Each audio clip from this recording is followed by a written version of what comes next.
It wasn't something that I needed to put myself under any pressure to do. I just felt like it was just something that was happening, and and uh, and so I unfortunately I was already so off balance from being putting myself under so much pressure for a couple of years that by the time I was doing that, I didn't really understand why I was feeling what I was feeling. I probably couldn't articulate it as well back then as I can now, but I ended up just having this real distinct feeling that the image wasn't the thing, and that it wasn't the people that were responsible for doing this, and somehow that by being a part of the world that I was in at that time, I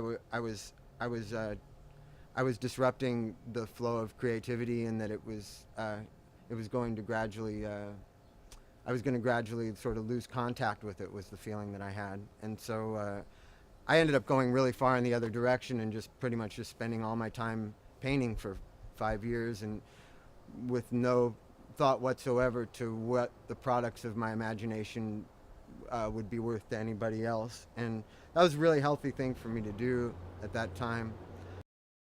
So when I'm performing, I mean, it's a little weird. I like recording more than performing, because you really do, you just close your eyes, and you're especially recording alone.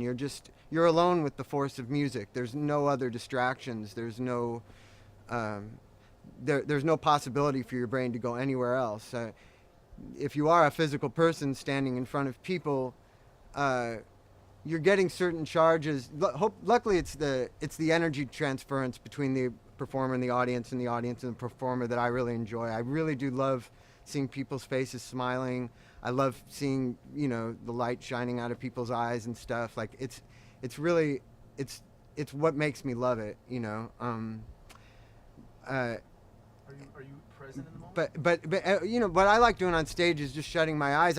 I've gradually stopped caring about entertaining the audience in any way, because I found that these things that a performer gets in the habit of thinking that they need to do in order to be entertaining, jumping around and stuff like that. So you start doing it because you feel it, but eventually you get, like any habit, you just start doing it. And I started gradually realizing that it just didn't matter, that the important transference is in what you're feeling inside to the audience, and they will respond with enthusiasm if what you're feeling is strong enough, and if what they're feeling is strong enough, it'll just notch you up to a little bit of a higher level. You might be able to play faster on stage than you could if you were in a room by yourself, or you might find yourself just putting an energy into it that's just a little more intense than what you would do in a studio. It's not necessarily better, but it's just human energy bouncing off one another the same way it does when people have sex or whatever. And so but most of all, it's been important for me to just really be thinking of the music, and be thinking about the force that's making those people feel what they feel, and the force that's making me feel what I'm feeling, and to not think of it as at all about, I don't think a performer should ever judge themselves as they're performing if they make a mistake, or if they didn't play such a good solo, or if they did a bad drum fill or something. Like, it's stupid stuff to think about, and it's stupid to be judging yourself as you're going by. It puts you after, which, once something's already happened, it's just like regretting the past. It's like there's no point in it. It's already happened. And the best thing to do is to live in the moment, and to worry about the very next step. To worry about not worry about, but think about the next step. So when I'm playing, I'm usually sort of lingering between being right in the moment or foreseeing things before they happen. A musician gradually is able to be at one point in a song, say like 2 measures before, but you can anticipate what the 4th measure of a cycle is going to be like, and you anticipate what it would feel like if you put a note, say on the on the 10th, 16th note of the bar or something. You don't even need to use the symbols or the numbers or anything in your head unless they're equivalent with the musical feeling. All you have to do is picture the musical feeling. I used to do this form of meditation where you would sort of you would try to imagine you would try to imagine the feeling of steel, or you would try to hold a shape in your mind, like a red circle, and hold it there, and not let it change shape and not let it change size, and just try to hold it in your mind. And as I was doing these things every day, or you try to imagine the smell of chocolate and hold the feeling of the smell in your mind, you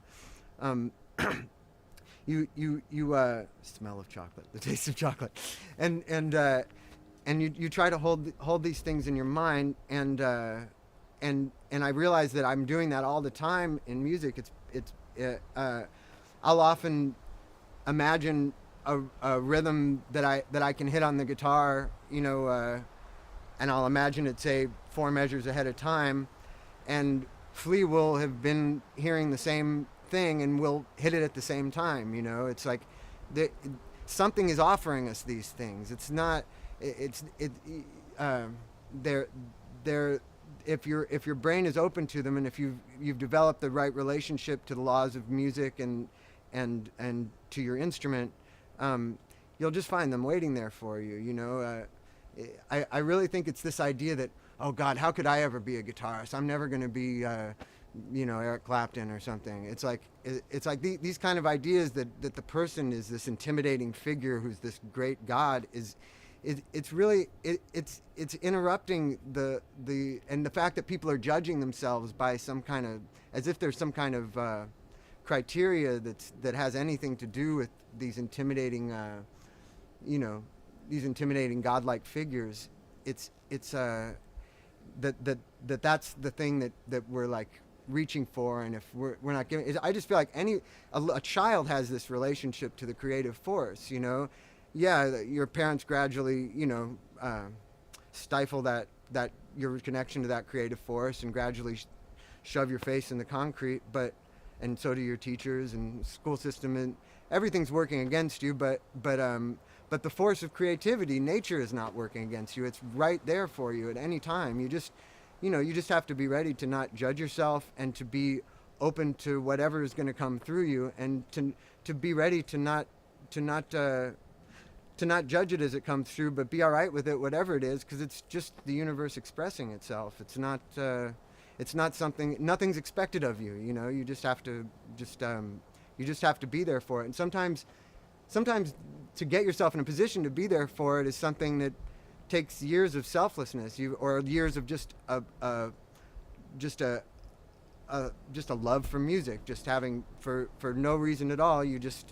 For whatever reason, music produces the feelings in you that it does, and playing an instrument produces the feelings in you that it does, and you just follow the light. And sometimes, I know my years of practicing guitar, they weren't really very emotional. I spent a lot of time just practicing scales and learning Frank Zappa instrumentals and trying to learn the most complicated music I could. But it created the